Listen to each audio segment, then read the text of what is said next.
Hello बच्चों, कैसे हैं आप सब। आशा करते हैं बहुत अच्छा होंगे।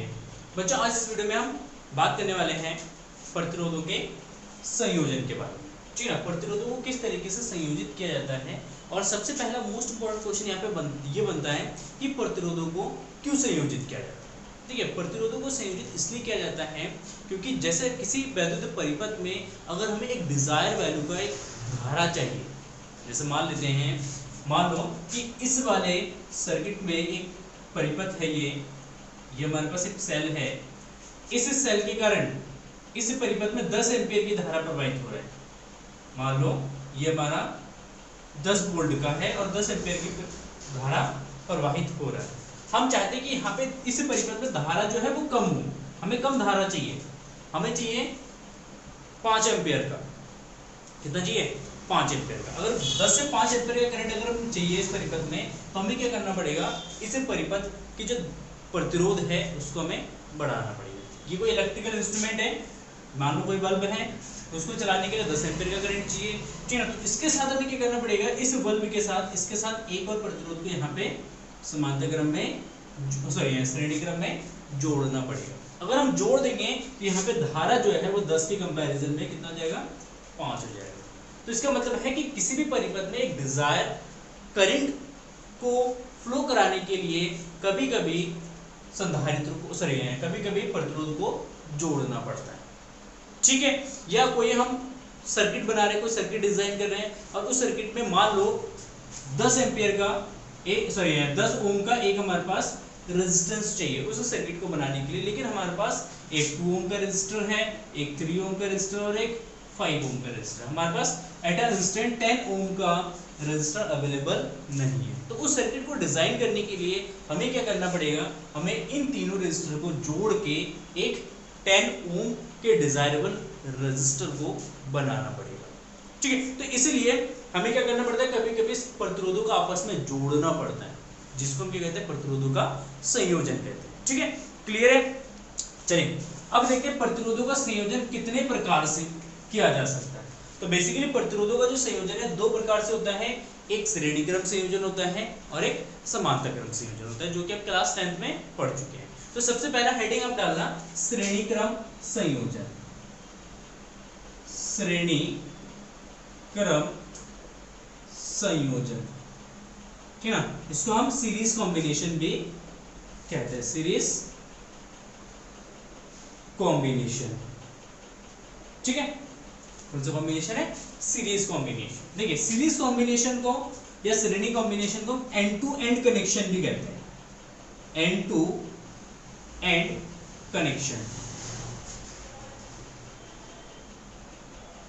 क्या कहते हैं, एंड टू एंड कनेक्शन। देखिए एंड टू एंड कनेक्शन इसलिए कहा जाता है क्योंकि एक प्रतिरोध का एक एंड दूसरे प्रतिरोध के दूसरे एंड से कनेक्टेड होता है, तो इस तरीके से कॉम्बिनेशन बनता जाता है। ठीक है। तो मान लेते हैं हमारे पास 3 प्रतिरोध है और 3 प्रतिरोध को श्रेणी क्रम में संयोजित किया गया है। मान लेते हैं हमारे पास 3 प्रतिरोध है, R1,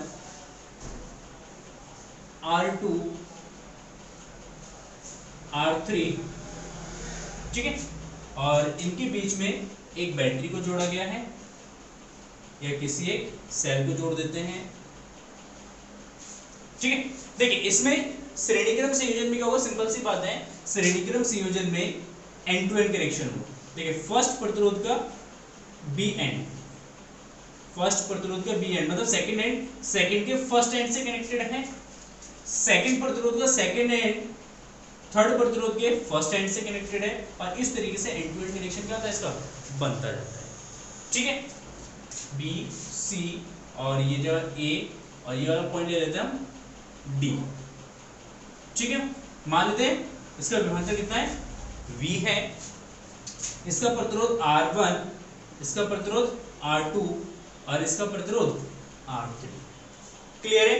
V वोल्ट, V विभवांतर है, इसमें जो धारा प्रवाहित हो रहा है, मान लेते हैं कितना धारा प्रवाहित हो रहा है, I धारा। तो देखिए करंट के लिए पाथ सेम है, एक ही रास्ता है। ठीक है ना। जब करंट के लिए एक ही रास्ता है तो करंट क्या करेगा, एक ही रास्ते से जाएगा ना। जैसे मान लेते किसी पाइप में अगर पानी बह रहा है और पाइप एक सीधी सी पाइप है, उसका कोई और दूसरा कहीं जॉइंट नहीं है, तो पानी जो है उसी पाइप से क्या होगा, एक ही सीध में बहता जाएगा। अगर उसी पाइप में अगर 3 अलग अलग जॉइंट लगा के 3 अलग अलग पाइप बना देते हैं तो पानी जो है वो क्या होगा 3 पार्ट्स में डिवाइड हो जाएगा, ठीक है ना। सेम यहाँ पे धारा के साथ भी होता है, अगर धारा के साथ अलग अलग वायर्स कनेक्टेड होते हैं तो अलग अलग वायर में करंट क्या होता है, डिस्ट्रीब्यूट हो जाता है। लेकिन श्रेणी क्रम में एक ही पाइप है, मतलब एक ही लाइन है, एक ही वायर है, तो इसीलिए यहाँ पे धारा जो है वो सेम रहेगा, धारा चेंज नहीं होगा। तो श्रेणी कॉम्बिनेशन में आपको 2 बातें याद रखनी है। फर्स्ट, धारा समान रहता है, धारा समान रहता है, ठीक है। सेकेंड बात आपको ये याद रखना है कि जो यहाँ पे हमने V वोल्ट अप्लाई किया है, ये V वोल्ट जो है क्या होगा यहाँ पे इसके रेजिस्टेंस के अकॉर्डिंग डिस्ट्रीब्यूट होगा, ठीक है। तो लेट अस सपोज AB के बीच का विभवांतर V1 है, VC के बीच का विभवांतर V2 है और CD के बीच का विभवांतर V3 है। तो यहाँ पे विभवांतर क्या होगा, विभवांतर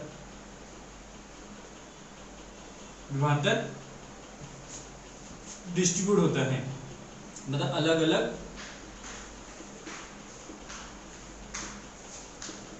होता है, ठीक है ना। किसके सिरों के बीच, प्रतिरोधों के सिरों के बीच अलग अलग धारा से रहेगा, विभवांतर क्या होगा, डिस्ट्रीब्यूट होगा। ये पहली बात है। श्रेणी क्रम में आपको ये 2 बात याद रखनी है, ये मोस्ट इंपॉर्टेंट है, ठीक है ना। इसके अलावा सीरीज कॉम्बिनेशन को आप सॉल्व नहीं कर सकते।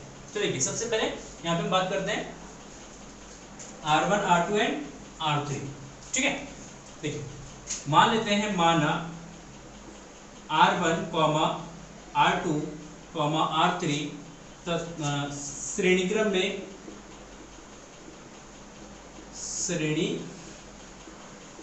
क्रम में जुड़े हैं, ठीक ना, जिसके सिरों के बीच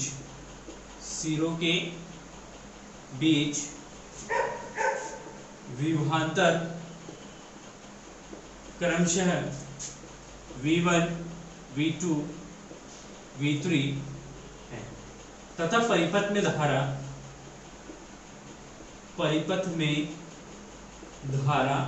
I। मान लेते सर्किट में कितना करंट फ्लो रहा है, I करंट फ्लो रहा है।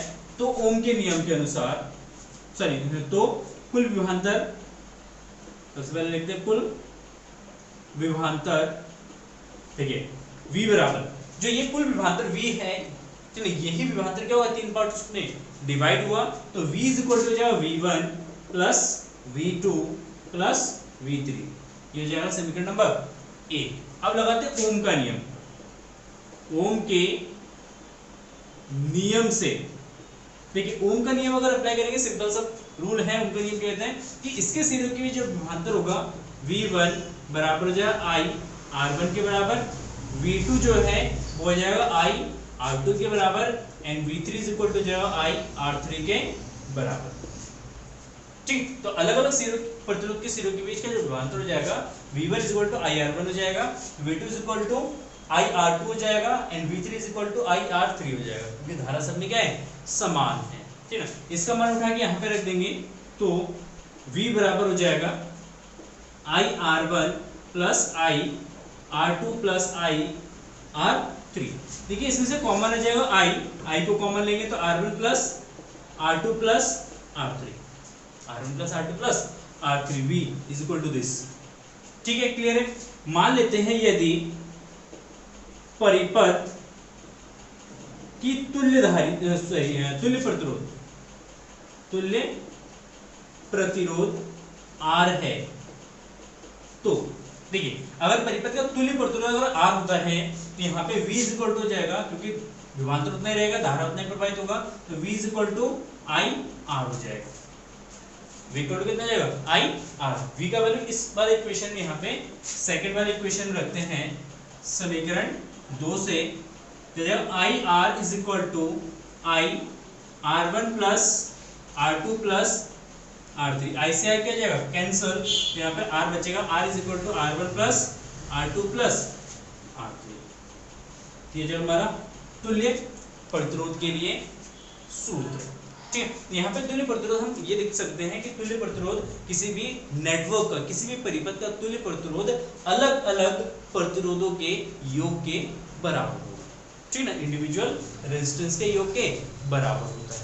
ठीक, तो ये सीरीज कॉम्बिनेशन है।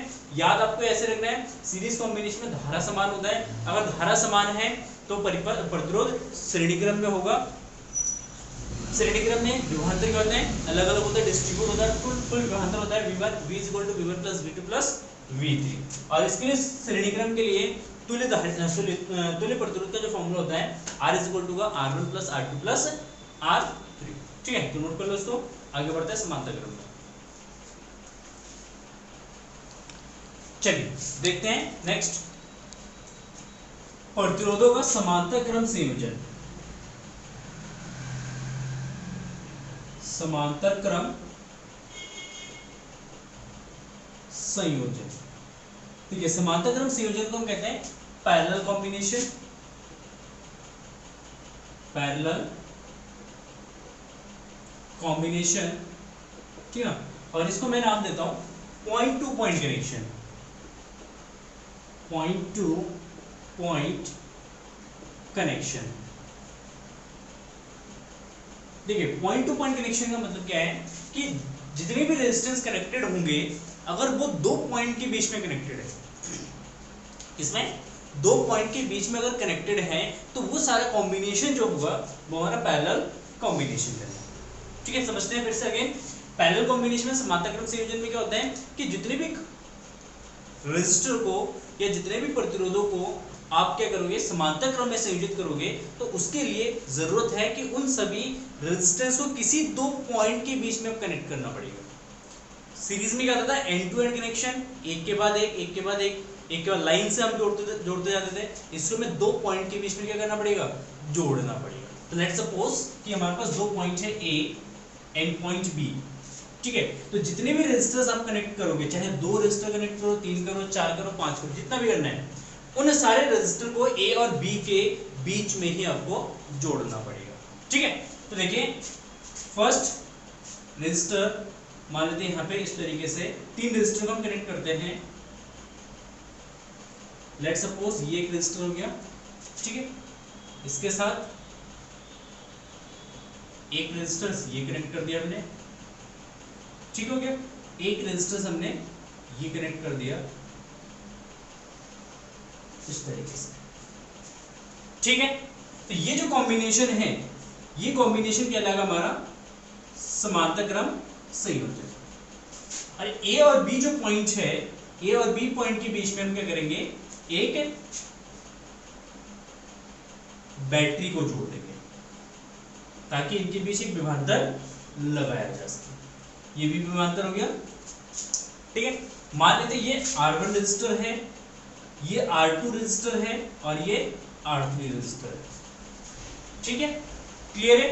देखिए अब यहाँ पे तीनों रेजिस्टर, तीनों प्रतिरोधों को आपस में ए और बी पॉइंट के बीच में क्या करा गया, जोड़ा गया है, ठीक है ना। और ए और बी पॉइंट के बीच में एक विभवांतर लगाया गया, बैटरी प्लस माइनस। देखिए ये प्लस टर्मिनल से ये वाला पॉइंट कनेक्टेड है ए, इस नेगेटिव टर्मिनल से पॉइंट बी कनेक्टेड है। मतलब इस बैटरी का जितना पोटेंशियल होगा उतना ही पोटेंशियल डिफरेंस ए और बी बिंदु का होगा। मान लो अगर B का पोटेंशियल, A का पोटेंशियल V है और B का पोटेंशियल 0 है, तो A और B के बीच का पोटेंशियल डिफरेंस कितना होगा, V - 0 = V, V - 0 = V। तो जितना पोटेंशियल डिफरेंस बैटरी का होगा उतना ही पोटेंशियल डिफरेंस A और B पॉइंट का होगा, ठीक है। A और B पॉइंट के बीच में ये तीनों रेजिस्टर कनेक्टेड है, तो ये तीनों रेजिस्टर के क्रॉस भी पोटेंशियल डिफरेंस क्या होगा, सेम होगा। रीजन ये है कि ये तीनों रेजिस्टर जो है इन दो पॉइंट के बीच में जुड़ा हुआ है या इन दो पॉइंट से जुड़ा हुआ है, इसीलिए जो पोटेंशियल डिफरेंस ए और बी का होगा सेम वही पोटेंशियल डिफरेंस इन तीनों प्रतिरोधों का होगा, ठीक है। तो इसका विभवांतर कितना जाएगा, V हो जाएगा। तो पहली बार समांतर क्रम संयोजन में विभवांतर समान रहता है, क्या रहता है, विभवांतर समान रहता है, ठीक है। कोई बात, कोई दिक्कत, ये याद रखना है कि समांतर क्रम में विभवांतर समान रहता है, विभवांतर चेंज नहीं होता है। क्लियर है। अब मान लेते हैं कि इस परिपथ में I धारा प्रवाहित हो रहा है, कितना, टोटल I धारा प्रवाहित हो रहा है। अब जैसे ये धारा बैटरी से निकल के कहां पहुंचेगा, A बिंदु पे पहुंचेगा, और इस धारा के पास अब 3 रास्ते हैं, R1 है, R2 है एंड R3 है। तो ये क्या होगा, धारा जो है यहाँ पे ए बिंदु पे आके ये क्या होगा, तीन पार्ट्स में डिवाइड हो जाएगा।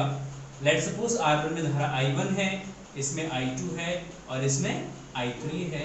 तो यहाँ पे धारा क्या होगा, डिस्ट्रीब्यूट होगा, धारा जो है वो विभाजित हो जाएगा तीन भागों में। मैंने वही बता एग्जांपल दिया था आपको कि जैसे मान लो अगर पानी की पाइपलाइन है तो ये एक ही पाइप है, इसमें पानी सेम रहेगा। यहाँ पे आके पाइपलाइन तीन भागों में डिवाइड हो गया तो तीनों पाइप से क्या होगा, पानी जाएगा अलग अलग अमाउंट में, इसमें अलग अलग अमाउंट में। तो यहाँ पे धारा आई हो गया, जैसे ये तीन पार्ट्स में डिवाइड होगा तो अलग अलग अमाउंट में धारा जो है यहाँ पे डिस्ट्रीब्यूट हो जाएगा। तो सेकंड पॉइंट इसमें ये आता है समांतर क्रम में धारा विभाजित होता है, धारा जो यहाँ पे क्या होगा, डिस्ट्रीब्यूट होगा। क्लियर है, दो पॉइंट यहाँ पे आपको याद रखना, सिंपल सी बात है। चलिए बढ़ते हैं आगे। माना तीन प्रतिरोध R1, R2, R3 समांतर क्रम में जुड़े हैं,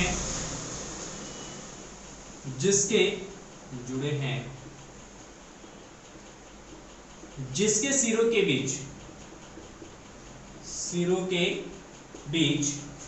विभवांतर V है तथा धाराएं क्रमशः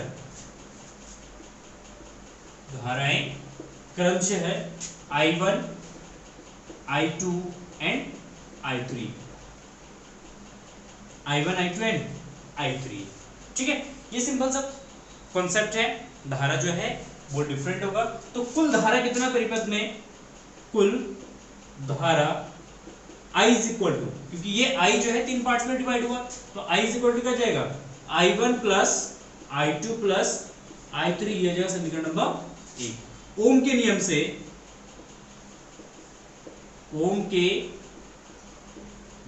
से, ठीक है, ओम का नियम क्या कहता है, V is equal to I R से यहां से I का वैल्यू निकालेंगे तो I इज इक्वल टू जाएगा V बाय R, क्या जाएगा, V बाय R। तो धाराएं I1 इज इक्वल टू क्या जाएगा, V अपॉन R1, इसमें ये I1 is equal to V upon R1, I2 is equal to V upon R2 and I3 is equal to V upon R3, ठीक है। तो इसमें धाराएं जो है वो क्या होंगे, डिस्ट्रीब्यूट हो जाएगा और यहाँ पे धारा जाएगा I1, I2 एंड I3। इसका वैल्यू उठा के समीकरण नंबर 1 में रख देंगे तो I इज इक्वल टू जाएगा V by R1 plus V by R2 plus V by R3, ठीक है। देखिए V कॉमन आ रहा है तो I 1 by R1 plus 1 by R2 plus 1 by R3, 1 by R3। चलिए बहुत बढ़िया, ठीक है। अब यहां पे देखते हैं, यदि परिपथ की तुल्य प्रतिरोध धारिता है, बार तुल्य प्रतिरोध R हो तो, ठीक है, तुल्य प्रतिरोध R है, मतलब इन तीनों का टोटल प्रतिरोध है इस नेटवर्क का वो कितना है, R है। तो हम लिख सकते हैं I is equal to V by R, यहाँ पे रख देना वैल्यू I का, तो V by R is equal to V 1 by R1 plus 1 by R2 plus 1 by R3। देखिए V से भी कैंसिल हो जाना है यहाँ पे, तो यहाँ पे हमारे पास बचेगा equation 1 by R is equal to 1 by R1 plus 1 by R2 plus 1 by R3। तो यह जाएगा हमारा समांतर क्रम में तुल्य प्रतिरोध के लिए फॉर्मूला। तो इसके लिए क्या होता है कि तुल्य प्रतिरोध का प्रतिलोम इंडिविजुअल रेजिस्टेंस के प्रतिलोम के योगफल के रूप में, ठीक है। सिंपल सा डेरिवेशन है, ज्यादा इसमें टफ नहीं है, कुछ नहीं है, बस आपको टोटल करंट निकालना है, अलग अलग करंट निकालना है, उनका वैल्यू यहाँ पे रख देना है, तुल्य प्रतिरोध R मान लेना है और यहाँ से I is equal to V by R लगाना है, तो पूरा डेरिवेशन आपका निकल के आ जाएगा। सिंपल सा डेरिवेशन है, ज्यादा टफनेस नहीं है इसमें, आप चाहो तो इजीली इसको क्या कर सकते हैं, सॉल्व कर सकते हैं, ठीक है। नोट कर लीजिए। एक दो इंपॉर्टेंट बात करते हैं इस पे, फिर वीडियो को समाप्त करते हैं। ठीक है, श्रेणीक्रम और समांतरक्रम संयोजन। आपको पता है श्रेणीक्रम और समांतरक्रम संयोजन में क्या होता है, श्रेणीक्रम में धारा समान रहता है, श्रेणीक्रम में धारा डिवाइड होता है। तो कोई भी परिपथ अगर होगा उसको अगर हमें आइडेंटिफाई करना है कि कौन से प्रतिरोध किस क्रम में जुड़े हैं, तो उसके लिए हम करंट मेथड का यूज करेंगे।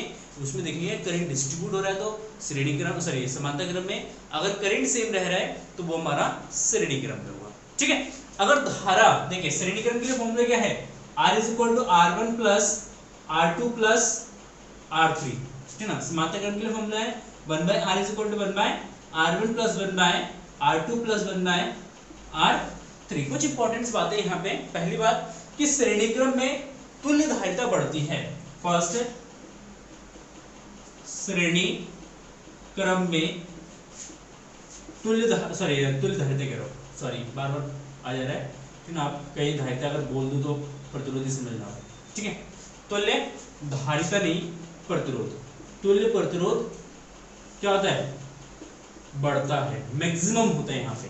ठीक है, और सेकंड कंडीशन में समांतर क्रम में तुल्य धारिता सॉरी तुल्य प्रतिरोध घटता है। ठीक है, मतलब अगर प्रतिरोध को बढ़ाना है तो हम प्रतिरोधों को श्रेणी क्रम में जोड़ेंगे, अगर तुल्य प्रतिरोध को घटाना है तो हम उसको किसमें जोड़ेंगे, समांतर क्रम में जोड़ेंगे। अब बात आती है कि श्रेणी क्रम में तुल्य प्रतिरोध बढ़ता क्यों है और समांतर क्रम में तुल्य प्रतिरोध घटता क्यों है। देखिए श्रेणी क्रम में जब हम प्रतिरोधों को आपस में क्या करते हैं, जोड़ते हैं इस तरीके से। ठीक है, तो इस तरीके से अगर प्रतिरोधों को क्या करेंगे, जोड़ेंगे, तो जोड़ने से क्या होगा, श्रेणी क्रम में इसकी लंबाई बढ़ती है। श्रेणी क्रम में इसकी लंबाई, जैसे मान लेते हैं 3 रेजिस्टर है हमारे पास ये, ठीक है, इनको अगर श्रेणी क्रम में जोड़ेंगे तो एंड टू एंड कनेक्शन होगा, ये फर्स्ट, इसका इसका ये एंड और इसके बाद इसका ये एंड। ठीक है, इस तरीके से अगर जोड़ेंगे इसको तो क्या होगा, इसकी लंबाई बढ़ेगी। प्रतिरोध का जो अनुप्रस्थ काट का क्षेत्रफल ये हमारे क्या रहेगा, सीम रहेगा। तो यहाँ से अगर हम बात करते हैं R = ρ/L/A, तो ρ A कांस्टेंट है, तो R = L। अगर L बढ़ेगा तो प्रतिरोध भी बढ़ेगा। तो श्रेणीक्रम में जब प्रतिरोधों को आपस में जोड़ते हैं तो जोड़ने से उसकी लंबाई बढ़ती है और लंबाई बढ़ने के कारण प्रतिरोध क्या होता है, बढ़ता है। ठीक है, क्लियर है। समांतर क्रम में जब हम प्रतिरोधों को जोड़ा जाता है, समांतर क्रम में इस तरीके से जोड़ा जाता है, ठीक है, एक के बाद एक को जोड़ा जाता है, तो इसमें लंबाई सेम रहता है, लंबाई में कोई इश्यू नहीं आता, उसमें कोई चेंज नहीं आता है। लेकिन जैसे ये है तो इसमें जोड़ेंगे तो एक प्रतिरोध, इसके बाद इसके ऊपर दूसरा प्रतिरोध, इसके ऊपर तीसरा प्रतिरोध, इस तरीके से तो जोड़ेंगे। तो जोड़ने से क्या होगा, लंबाई तो सेम रहेगा, लंबाई में कोई चेंज नहीं आएगा। लेकिन ये वाला जो एरिया है, ये जो क्रॉस सेक्शनल एरिया है, ये देखेंगे क्या होगा, ये 3 गुना हो जाएगा। इसका A है, इसका A है, इसका A है, तो टोटल कितना आ जाएगा, 3A। तो प्रतिरोध इसलिए घटेगा क्योंकि इसका अनुप्रस्थ काट का क्षेत्रफल सेकंड कंडीशन में बढ़ता है। R = ρ/L/A, तो यहाँ पे R = 1/A क्या जाएगा, R = 1/A। अब A का वैल्यू बढ़ता है तो A का वैल्यू बढ़ने से प्रतिरोध क्या होता है, घटता है। इसलिए समांतर क्रम में प्रतिरोध घटता है। तो आपसे कोई रीजन अगर पूछे कि समांतर क्रम में क्यों घटता है, तो उनको आंसर देना क्योंकि समांतर क्रम में अनुप्रस्थ काट का क्षेत्रफल बढ़ता है, लंबाई कांस्टेंट रहता है। श्रेणी क्रम में पूछे तो आप आंसर देना कि श्रेणी क्रम में लंबाई बढ़ता है और अनुप्रस्थ काट का क्षेत्रफल सेम रहता है। ठीक है, इसलिए श्रेणी क्रम में प्रतिरोध बढ़ता है और समांतर क्रम में प्रतिरोध घटता है। क्लियर है। कोई इशू, कोई क्वेश्चन, कोई डाउट, कमेंट सेक्शन आपके लिए खुला है 24 घंटे। ठीक ना, आप कभी भी कमेंट सेक्शन में जाके अपने डाउट्स को क्लियर कर सकते हैं। टेलीग्राम ग्रुप का लिंक है, व्हाट्सएप ग्रुप का लिंक है, आप किसी भी ग्रुप में ज्वाइन होकर भी अपने डाउट को क्लियर कर सकते हैं। चैनल पे टेस्ट सीरीज मैंने स्टार्ट कर दिया है, ऑनलाइन टेस्ट सीरीज हो रहा है मैथ एंड फिजिक्स का। अगर आप ऑनलाइन टेस्ट सीरीज में पार्टिसिपेट नहीं कर रहे हैं तो आपसे रिक्वेस्ट है कि प्लीज़ ऑनलाइन टेस्ट में पार्टिसिपेट करिए ताकि आप अपनी प्रिपरेशन को बहुत अच्छे तरीके से कर सके। क्यों? क्योंकि रीज़न ये है क्योंकि जो मैं टेस्ट सीरीज मैंने स्टार्ट किया है वो टेस्ट सीरीज आपका मोस्ट इंपॉर्टेंट क्वेश्चन का टेस्ट सीरीज है, ठीक है ना। जो इंपॉर्टेंट क्वेश्चंस हैं उन्हीं क्वेश्चन की टेस्ट सीरीज में बना के आपके लिए लेके आ रहा हूँ। तो प्लीज टेस्ट सीरीज को ज्वाइन कीजिए, जितनी जल्दी से जल्दी हो सके टेस्ट सीरीज को ज्वाइन कीजिए। प्लेलिस्ट का लिंक डिस्क्रिप्शन में है टेस्ट सीरीज का, ठीक है ना। उस लिंक को विजिट कीजिए, आपको पूरा इन्फॉर्मेशन वहाँ मिल जाएगा, ठीक है। दूसरी आपसे रिक्वेस्ट है कि मैं आपको हर एक चैनल में, हर एक वीडियो में बताता हूँ कि 31 जुलाई तक इस चैनल पे मैं 50 के सब्सक्राइबर पूरा देखना चाहता हूँ, ठीक है ना। 50 के सब्सक्राइबर पूरा करना है 31 जुलाई 2021 तक, और इसकी रिस्पॉन्सिबिलिटी आपकी है। मैं आपको रिस्पॉन्सिबिलिटी देता हूँ, आप इस चैनल पे 50 के सब्सक्राइबर जल्दी से पूरा कर देंगे, मुझे ऐसी आशा है, ठीक है। क्लियर है। चलिए फिर मिलते हैं ऐसे ही नए एक इंटरेस्टिंग वीडियो के साथ। तब तक के लिए आप पढ़ते रहिए और अपने दोस्तों के साथ अपने दोस्तों को पढ़ाते रहिए। चलिए bye bye, good night, good morning, good afternoon, जब भी इस वीडियो को आप देख रहे हैं।